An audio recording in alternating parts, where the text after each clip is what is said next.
Good morning class. इसमें मैं आपको एक निबंध का टॉपिक दे रही हूँ और उसके कुछ पॉइंट्स हम डिस्कस कर रहे हैं और साथ में आप उन्हें अपने आधार पर स्पष्ट करिएगा। ज़रूरी नहीं है कि वह मेरे ही शब्दों में लिखा जाए, उन्हें आप अपने अनुसार और कितना बेटर बना करके प्रस्तुत कर सकते हैं उन पर। आज आप देख रहे हैं ना कि आज हम आधुनिकता की तरफ तो जा रहे हैं, लेकिन जो मूल्य हैं उन मूल्यों का क्षरण माने कम होते जा रहे हैं।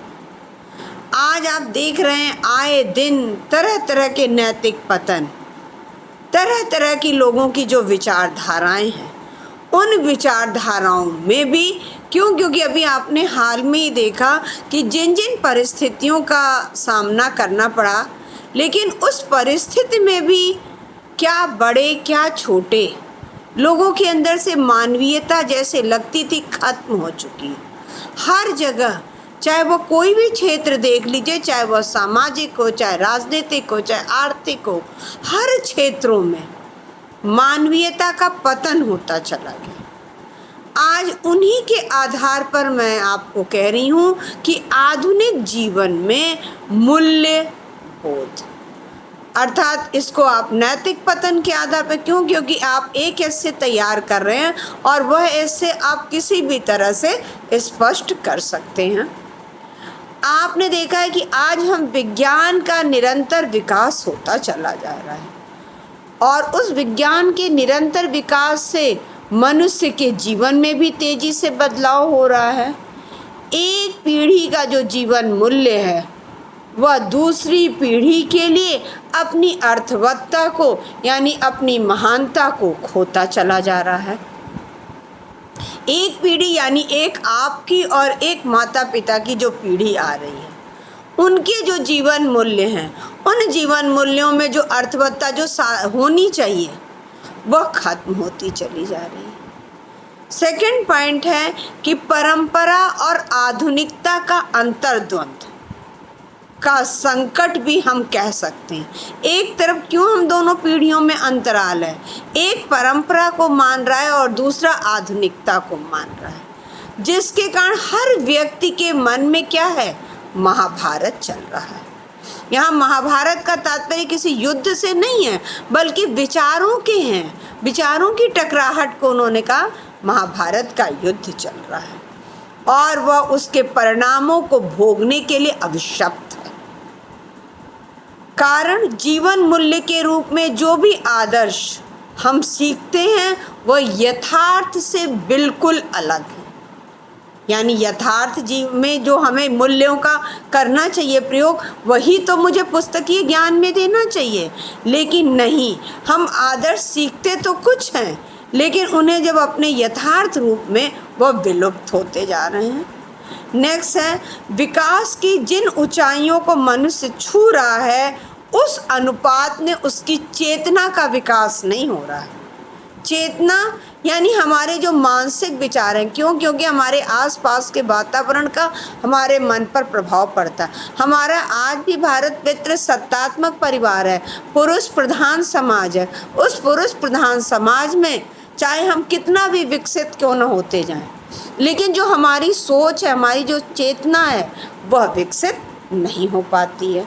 नेक्स्ट है मूल्य बोध के संकट और संक्रमण की चिंता का आधार केवल मनुष्य और उससे निर्मित समाज ही नहीं है, बल्कि उससे जुड़ा सारा परिवेश है।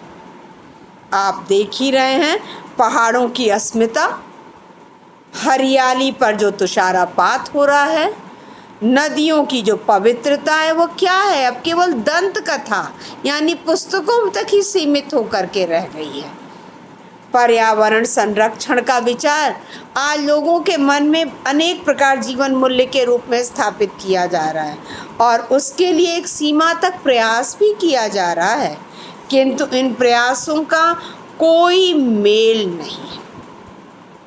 नदियों को रोकने के लिए जितने हम बांध बनाते चले जा रहे हैं, उतना ही हमारे डूबने का खतरा भी बढ़ता चला जा रहा है। नेक्स्ट है, हमारे संविधान में भी कुछ मूल्य बोध दिए गए हैं। धर्मनिरपेक्षता है, सर्वधर्म समभाव है, धार्मिक, सामाजिक, राजनीतिक क्षेत्रों में व्याप्त है।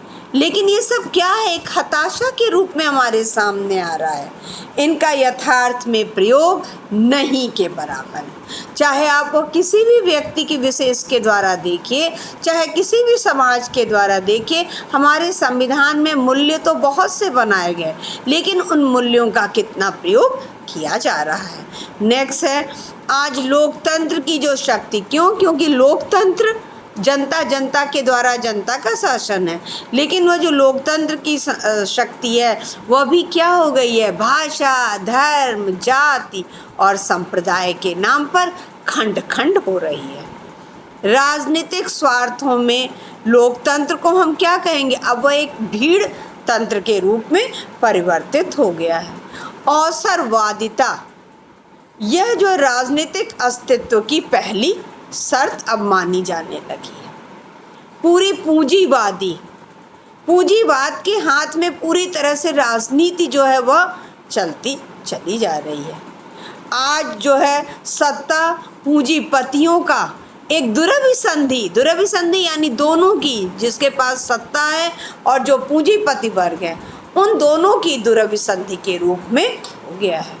आज व्यक्ति का महत्व तो नहीं रह गया है, बल्कि वह किस सत्ता पर है, कितनी पूंजी है, जिनके कारण उनका महत्व क्षीण होती जा रही। आज लेकिन इन सब के बावजूद भी आज भी हमारी भारतीय संस्कृति में मूल्य जीवित है। यदि 100 में से 10 व्यक्तियों के मूल्यों का क्षरण हुआ है तो 90 लोग ऐसे हैं जिनमें अभी भी मूल्य जीवित हैं।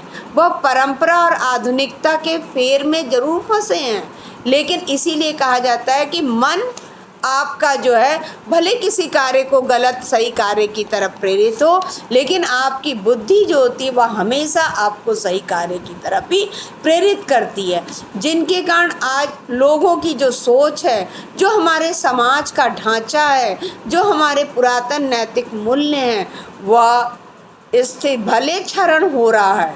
हाँ, लेकिन फिर भी हमें आशावान बने रहना है। क्योंकि अभी भी मूल्य निस्तेज नहीं हुए। निस्तेज यानी चेतनाहीन नहीं हुए।